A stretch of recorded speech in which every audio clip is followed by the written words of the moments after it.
ఓం శ్రీ గురుభ్యో నమః. శ్రీ రమణ సద్గురుదేవాయ నమః. శ్రీ రమణ భాషణలు 1936 మే 19వ తేదీ, 185 నుంచి 189 వరకు. ఎం. ఆలివర్ లాకోంబ్ అన్న ఆయన ఫ్రాన్సిస్ దేశీయుడు, నడివయసు వాడు.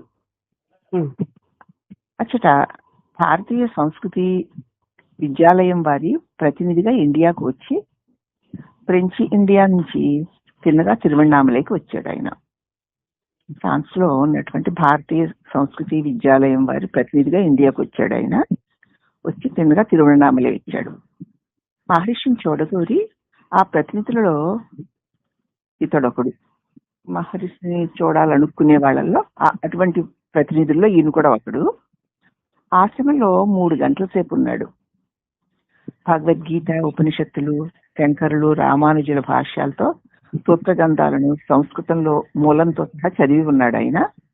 ఆయన అడిగాడు భగవాన్, మహర్షి బోధ శ్రీ శంకరుల బోధ ఒకటేనా అని. అప్పుడు మహర్షి అన్నారు, మహర్షి బోధ వచో రూపంలో వారి స్వానుభవం, ఆత్మజ్ఞానం. అది శంకరుల ప్రోక్త సమమని ఇతరులు అంటారు. మహర్షుల యొక్క బోధ ఏమిటంటే వాక్ రూపంలో ఉంది, వారి స్వానుభవమై ఉంది, ఆత్మజ్ఞానమై ఉంది. శంకరుల ప్రోక్త, శంకరులు చెప్పిన దాంతో సమానమని ఇతరులు అంటున్నారు మరి అన్నారు భగవాన్. ఆ పిచ్చకు సరే, అదే ఆత్మానుభవాన్ని వేరు వేరు రీతులలో తెలియగలమా? మీరు ఏదో ఆత్మానుభవం అంటున్నారు కదా, మీరు చెప్పిన పద్ధతిలో కాకుండా వేరు వేరు పద్ధతుల్లో ఆత్మానుభవాన్ని పొందగలమా అని అడిగాడు ఆయన. అప్పుడు మహర్షుల వారు అంటున్నారు, ఆత్మజ్ఞాని భాష అతని భాషయే, ఆత్మజ్ఞాని భాష ఆయనదే. మౌనమే సర్వోత్తమమైన భాష. నిజమైన ఆత్మజ్ఞాని భాష మౌనమే, అదే సర్వోత్తమమైన భాష అన్నాడు భగవాన్. మళ్ళీ శిక్షకుడు అన్నాడు, హఠయోగము, తాంత్రిక ప్రయోగాల మీద మహర్షి గారి అభిప్రాయాలు ఏమిటి అని అడిగాడు. అప్పుడు మహర్షి, ఇప్పుడు ఆచరణలో ఏ విధానాన్ని ఖండించరు. అందరూ ఆచరిస్తున్నారు కదా, ఏ విధానాన్ని మహర్షి ఖండించరు. మనశుద్ధికైతే అన్ని ప్రయోగాలు మంచివే. మనశుద్ధి కోసం చేస్తే ఈ ప్రయోగాలు ఏ మార్గంలో ఏది చేసినా మంచిదే. శుద్ధ మనస్సు లేనిది ఏ పద్ధతి వల్ల గాని విషయాన్ని సరిగ్గా గ్రహించలేరు. మనసు శుద్ధి పడకపోతే మీరు ఏ పద్ధతులు ఆచరించినా కూడా విషయాన్ని సరిగ్గా గ్రహించలేరు. స్థిరంగా అభ్యసించను లేరు. శుద్ధ మనసు లేక స్థిరంగా ఏం అభ్యసిస్తాము? మనసు శుద్ధంగా అయితే ఏ విషయాలు ఉన్నాయో ఆ విషయాలతో వెళ్ళిపోతుంది. శుద్ధ మనసు లేనిది ఏ పద్ధతిని గాని సరిగ్గా గ్రహించలేరు. స్థిరంగా అభ్యసించడము కుదరదు అన్నారు. అప్పుడు ఆ పిచ్చుకుడు అన్నాడు, కర్మ, యోగ, భక్తి, జ్ఞానాల్లో ఉత్తమమైనది ఏది అని అడిగాడు. అప్పుడు మహర్షుల వారు ఉపదేశ సారంలోని 10వ శ్లోకాన్ని చూడు. ఆ 4 యోగములకును పరమార్థము ఆత్మస్థితే. ఉపదేశంలో 10వ శ్లోకాన్ని ఒకసారి చూడు.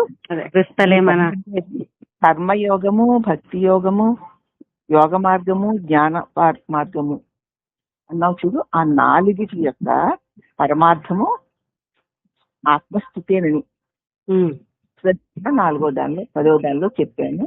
హృదయమందు మనసుని స్థిరంగా నిలిపించు, అదే భక్తి, అదే జ్ఞానము, అదే యోగము అని చెప్పారు కదా. అదే పరమార్థ ఆత్మస్థితి. కలలు లేని నిద్రలో ప్రపంచం లేదు. అహమిక కాదు, అహం నేను అనే తలంపు కూడా లేదు. అసౌఖ్యము కూడా లేదు. సౌఖ్యం లేకపోవడం అనేది కూడా లేదు. కానీ ఆత్మ మిగిలే ఉంది.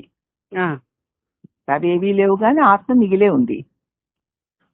జాగ్రత్తలో అవన్నీ ఉన్నాయి, ఆత్మ కూడా ఉంది. ఆత్మ ఉంది, మెలకువలోనూ ఆత్మ ఉంది. అక్కడ ఆ నిద్రలో అహం భావన లేదు కాబట్టి ప్రపంచము లేదు, అసౌఖ్యము లేదు. అవి లేకపోయినా ఆత్మ మిగిలే ఉంది. అలాగే ఈ మెలకువలో కూడా ఈ తెలియబడేవన్నీ ఉన్నాయి. ఏమేమి ఉన్నాయి? ప్రపంచం ఉంది, అహంభావన ఉంది, అసౌఖ్యం ఉంది, అటు ఆత్మ కూడా ఉంది.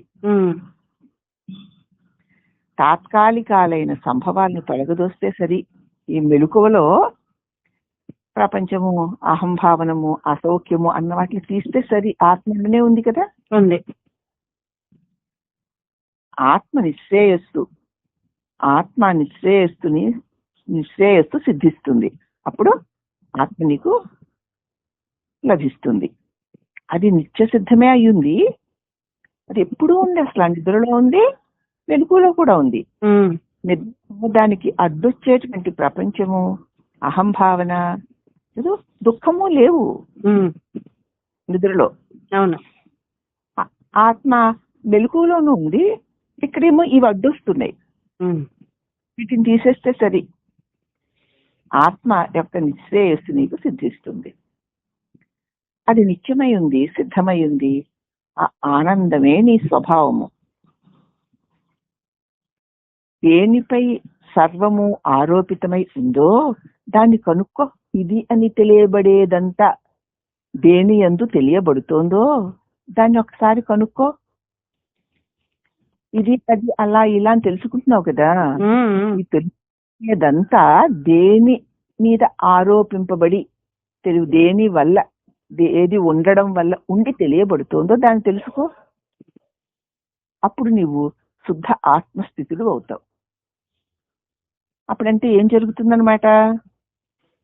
దేని యందు ఇది అని తెలియబడేదంతా ఈ సర్వము ఆరోపితమై ఉందో. ఆరోపితం అంటే కల్పించడం, ఆరోపించడం. దేని మీద ఆరోపిస్తున్నావు? బొమ్మలు దేని మీద ఆరోపింపబడుతున్నాయి? తెలివితెర మీద. ఏదో ఒక తెరలే. తెలివేమిటి? ఏదో తెర మీదే కదా బొమ్మలు ఉన్నాయి. అవును. అలాగే పోనీ లేకపోతే పేపర్ మీద ఉన్నాయి. అవి బొమ్మలు అనేటువంటివి ఉండడానికి ఆధారంగా తెరో కాగితమో ఉండాలి. అలాగే నానా రకాల రూపాలతో తోసే ఈ విశ్వం అన్నది దేని మీద ఉండాలి? దాన్ని కనుక్కో. అప్పుడు నీవు శుద్ధ ఆత్మస్థితిలో అవుతావు. అవును. ఆ ప్రత్యక్ష అంటున్నాడు, అవును, నిత్య సిద్ధమైన ఆత్మలబ్ధికి అన్య పరిధులన్నీ తొలగించాలి.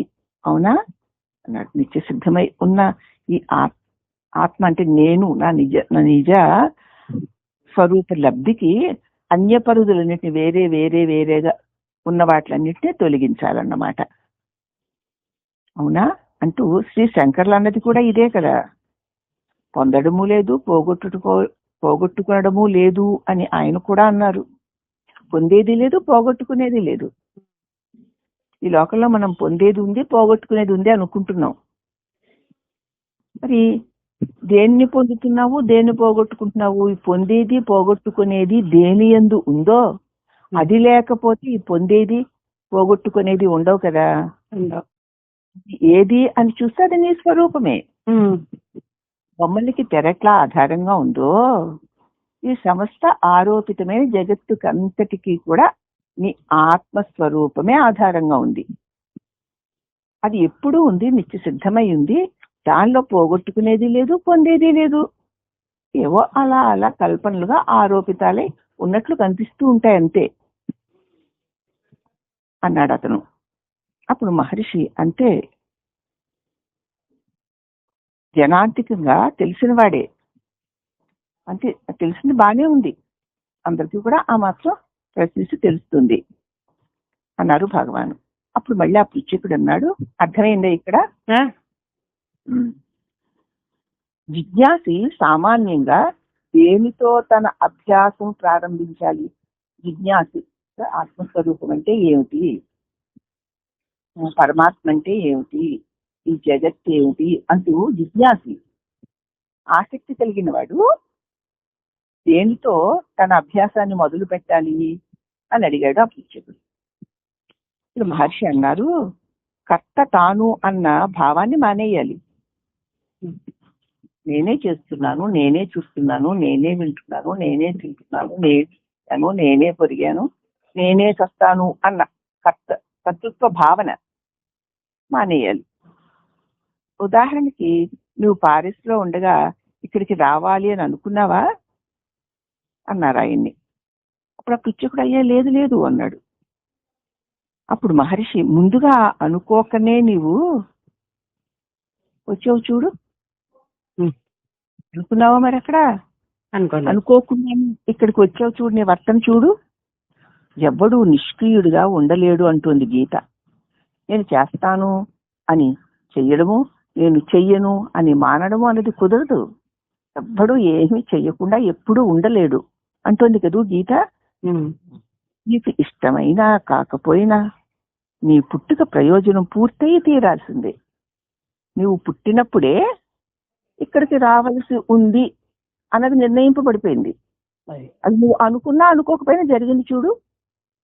ఈ జరిగినాన్ని చూసి ఓహో నేను అనుకోవడం అనుకోకపోవడం మీద ఏది ఆధారపడి లేదు, ఏది ఎప్పుడు ఎలా జరగాలో అలాగ జరుగుతుంది అన్నది నీకు తెలుస్తోందా? ఆ ప్రయోజనము తనకై తానే ఫలిస్తూ ఉంటుంది. ఎందుకు వచ్చిందో మరి, ఏది ఇవ్వడం కోసం వచ్చిందో ఆ ప్రయోజనం అదే వస్తుంది. నేను ఎప్పుడు ఎక్కడ ఉంచాలో అక్కడ మరి నీకు ఇష్టమున్నా లేకపోయినా సరే నీ పుట్టుక యొక్క ప్రయోజనం పూర్తయి తీరాల్సిందే. ఇష్టమా నాకు ఇష్టం లేదు, నేను ఇది చేయను, ఇది నాకు రాకుండా ఉంటే బాగుండు, ఇది నాకు రావద్దు, అది నాకు రావాలి అని నువ్వెన్నో అనుకుంటావు. కానీ అలాగే ఏమీ జరగదు. ఏది ఎలా జరగాలని నియమింపబడిందో అలాగే జరుగుతుంది. నీవు దేని కోసం ఈ పుట్టుక వచ్చిందో ఆ పుట్టుక ఆ పనిని పూర్తయ్యే వరకు ఆ విధంగానే జరుగుతుంది. అలా జరగక ప్రయోజనం కూడా అదే ఫలిస్తుంది. ఎందుకు వచ్చిందో అదే వస్తుంది. నువ్వు ఎందుకు వచ్చావో తిరువణామలై మరి నీకు తెలియదుగా. వచ్చి అది ఎందుకు నీవు తిరువణామలై వచ్చి ఏం పొందవలసి ఉందో మరి నేను ఇక్కడ తీసుకొచ్చిన శక్తికే తెలుస్తుంది. అదే నీకు ఏమి ఇవ్వాలో ఇస్తుంది అని అర్థం అనమాట. తిరువణామలై నువ్వైనా ఎక్కడికైనా వెళ్ళావు అంటే, ఏదైనా చేసావు అంటే కదా, నేను వెళ్ళాను చేశాను అనుకుంటున్నావు. నేను వెళ్ళాలని అనుకోలేదు, వెళ్ళలేదు అని నువ్వు అనుకుంటున్నావు. అదేది నీది కాదు. నువ్వు వెళ్ళడం వెళ్ళకపోవడం, చెయ్యడం చెయ్యకపోవడం నీ ఆధీనంలో ఉండి జరగడం లేదు. నీ పుట్టుక ఏ ప్రయోజనం కోసం వచ్చిందో దానికి అనుగుణమైన క్రియలు జరుగుతున్నాయి అని తెలుసుకో. అదే కర్తృత్వ భావము లేకుండా పనిచేయడం అంటే. ఈ సత్యం తెలిస్తే నీ కర్తృత్వం ఉండదు. ఇంకా నీ ఆధీనంగా ఏదో లేకుండా జరుగుతోందని తెలిసినప్పుడు నీ కర్తృత్వం ఎందుకుంటుంది? ఉండదు. అందుకే మనకి తెలిసినా ఉంటుంది, అది వచ్చింది. ఇప్పుడు చెప్పడం వల్ల తెలుస్తోంది, కానీ కర్త లేకుండా పని జరగడం లేదుగా. అప్పుడు ఆ పృచ్ఛకుడు అన్నాడు, అయితే మరి అన్ని మార్గాలు ఎందుకు చెప్పారు భగవాన్? శ్రీ రామకృష్ణుడు మోక్షానికి అత్యుత్తమమైన మార్గం భక్తి అని అన్నారే. ఎన్ని మార్గాలు? భక్తిని ఆశ్రయించండి, లేకపోతే కర్మయోగం చెయ్యండి, లేకపోతే జ్ఞానయోగం చెయ్యండి, లేకపోతే యోగ మార్గంలోకి వెళ్ళండి అంటే ఇన్ని మార్గాలు ఎందుకు చెప్పారు? మరి మన ఆధీనంలో లేకుండా మనకి తెలియకుండానే ఏది జరగవలసి ఉందో అదంతా దానికి అదే జరిగిపోతుంటే మరి ఇన్ని మార్గాలు చెప్పారేమిటి? శ్రీ రామకృష్ణుల వారు అన్నిటికంటే మోక్షానికి భక్తి మార్గమే అత్యుత్తమం అని అన్నారు అని ప్రశ్నించాడు. నిజమైన జిజ్ఞాసి గనక. అప్పుడు మహర్షి అన్నారు, సాధకుని దృష్టిని బట్టి వాడి మార్గం, వాడి దృష్టి ఎలా ఉందో దాన్ని బట్టి వాడి మార్గం ఉంటుంది. నువ్వు భగవద్గీత చదివి వచ్చావు. మరి భగవద్గీతలో శ్రీకృష్ణులు ఏమన్నారు? నేను గాని నువ్వు గాని ఈ రాజలోకం గాని ఒక్కప్పుడునూ లేనే లేదు అన్నారా లేదా? చెప్పారుగా భగవాను. భగవద్గీత చదివే వచ్చావు కదా, మరి శ్రీకృష్ణుల వారు ఏమన్నారు భగవద్గీతలో? నువ్వు గాని నేను గాని ఈ రాజ్యలోకములోని ఈ రాజులు గాని ఒకప్పుడును లేకపోయింది లేదు, ఇక ముందు లేకపోవడం అన్నది లేదు అన్నారు. నువ్వు గాని నేను గాని కదా, ఈ రాజులు గాని ఇంతకు ముందు లేనివారు కాదు, తర్వాత లేకుండా పోయేవారు కాదు. ఏమిటి ఎవరు చచ్చిపోతారని ఏడుస్తున్నావు? లేనివారు ఉన్నవారు అని ఎవరు ఉన్నారు? ఎవ్వరూ లేనివారు ఎవ్వరూ లేరు అని భగవంతుడు చెప్పాడు. ఇక పైన కూడా వాళ్ళు లేకపోవడం అన్నది లేదు అని చెప్పాడు. అంటే ఏమిటి? లేని వస్తువుకి ఉనికి లేదు, ఉన్న వస్తువు లేకపోదు. లేనిది ఉండమంటే ఉండదు. ఇది నాసతో విద్యతే భావం. ఉన్నది పోదు, లేకుండా ఉన్నదేదో అది పోదు, లేనిదేదో అది ఉన్నట్టు తోచినా అది ఉండదు. ఈ దేహాలు, ఈ రాజులు, మరి ఈ యుద్ధము, ఈ సంఘటనలు ఇవన్నీ కూడా ఇంతకు ముందు లేవు, ఇప్పుడు వచ్చాయి. అవి ఉండవు, పోతాయి. కానీ ఇవన్నీ దేనియందు ఉన్నాయో అది ఎప్పుడు రాలేదు, పోలేదు. కాబట్టి నీవు దేహం అని అనుకుంటున్నావు కాబట్టి, ఇతరులు కూడా దేహం అనుకుంటున్నావు కాబట్టి, వాళ్ళు నా బంధువులు, మిత్రులు, స్నేహితులు అంటున్నావు. వాళ్ళందరూ నేను ఇప్పుడు చంపేయాలి, చంపేయడం బాధాకరము అంటున్నావు. అనే కదా మరి యుద్ధం చేయనన్నాడు. ఎవరు చచ్చిపోతారు నువ్వు బాధపడుతున్నావు? పుట్టిందేమో చావక తప్పదు. అందుచేత ఈ చావు పుట్టుకలకి ఆధారమై ఎప్పుడూ చావు పుట్టుకలు లేనిది సదా ఎప్పుడూ ఉంది. దాని అందే ఇవి తొలుగుతున్నాయి. ఈ రాజుల రూపములో ఉన్నది ఆ సద్వస్తువే. ఈ రాజుల రూపంలో ఉన్నది ఏమిటి? ఆ సద్వస్తువే. నీ రూపంలో ఉన్నది ఏమిటి? ఆ సద్వస్తువే. నా రూపంలో ఉన్నది ఏమిటి? ఆ సద్వస్తువే. ఏ ఆత్మ చైతన్య శక్తి లేకపోతే ఏ ప్రాణి, ఏ జీవి, ఏ శరీరము కదలలేదో, మెదలలేదో అదే పరమాత్మ. అది ఎప్పుడు ఈ నామ రూపాలతో కల్పించేవన్నీ కూడా ప్రకృతి. ఇవన్నీ కలిగి తొలిగేవి. కాబట్టి ఈ కలిగి తొలిగే వాటికి ఉండడం అన్నది లేదు, కలగకుండా ఎప్పుడూ ఉండేదానికి లేకపోవడం అన్నది లేదు అని భగవాన్ చెప్పారు. కాబట్టి నువ్వు గాని, నేను గాని, ఈ రాజలోకము గాని ఎప్పుడూ లేకపోయింది అన్నది లేదు, ఇకపైన ఉండకుండాను ఉండదు. లేని వస్తువుకేమో ఉనికి లేదు, ఉన్న వస్తువు లేకపోదు. పూర్వం ఎప్పుడే నీవు ఉండి అది సర్వము ఇప్పుడు ఉంది. పూర్వం ఎప్పుడైనా ఉన్నదేదో అది ఇప్పుడు ఉంది. పూర్వం ఏదుంది? ఈ యుద్ధం అన్నది లేనప్పుడు ఏదుందో, ఏదుందంటే యుద్ధం లేని స్థితి ఉంది. ఈ యుద్ధం అనేది తాత్కాలికంగా వచ్చింది, ఇంతకాలం నుండి ఇది పోతుంది. అప్పుడు మళ్ళీ ఏమీ లేని స్థితి అక్కడ అలాగే ఉంది కదా. అందుచేత పూర్వం ఎప్పుడైనా ఉండి ఉన్నది సర్వము ఇప్పుడు ఉంది, ఇక ముందు కూడా ఉంటుంది. ఎప్పుడు శాశ్వతంగా ఉండేదేదో అది ఎప్పుడూ ఉంటుంది. దాని అందే ఏవో కాసేపు సత్యాలు అనిపిస్తూ వచ్చి వెళ్ళిపోతుంటాయి అంతే, దానికి శాశ్వతత్వం లేదు అంటూ మళ్ళీ మరొక చోట భగవానే కృష్ణుడు ఏమన్నారు? ఈ అవినాశి యోగమును నేను సూర్యుడికి చెప్పాను అన్నారు. ఈ నాశనము లేని ఆ పరమాత్మ స్థితిని నేను తొల్లి సూర్యుడికి చెప్పాను. అతడేమో మనువుకి చెప్పాడు అంటూ చెప్పుకొచ్చాడు కృష్ణుడు. అప్పుడు అర్జునుడు అన్నాడు, అదేమిటి కృష్ణ, నువ్వు ఈ మధ్యనే కదా, కొద్ది ఏళ్ల క్రితమే కదా పుట్టావు. సూర్యుడు ఏనాటివాడో, నువ్వు నేను తాతలు ముత్తాతలు అందరూ కూడా పుట్టక ముందు ఉన్నవాడు కదా సూర్యుడు. వానికి నీవు ఉపదేశించావేమిటి? నిన్న కాక మొన్న పుట్టిన నువ్వు ఎప్పుడో ఉన్నటువంటి ఆ సూర్యుడికి నువ్వెలా ఉపదేశించావు అన్నాడు అర్జునుడు. అప్పుడు శ్రీకృష్ణుడు పలికారు, ఓయ అర్జున, నీకును నాకును చాలా చాలా జన్మలు గడిచాయి. దేహాలు వస్తాయి పోతాయ్యా. నాకు అనేక దేహాలు వచ్చి వెళ్ళాయి, నీకు అనేక దేహాలు వచ్చి వెళ్ళాయి. వాటిని అన్నిటినీ నేను ఎరుగుదును, నీకు అవి తెలియవు. అంటే ఏ జన్మలో ఎప్పుడు పుట్టామని కాదు, అవి అనేక నామాలు రూపాలు వచ్చి వెళ్ళేయి అని నేను ఎరుగుదును. అవి వచ్చి వెళ్ళినా ఉన్నాను అని నేను ఎరుగుదును, నువ్వు ఎరుగవు.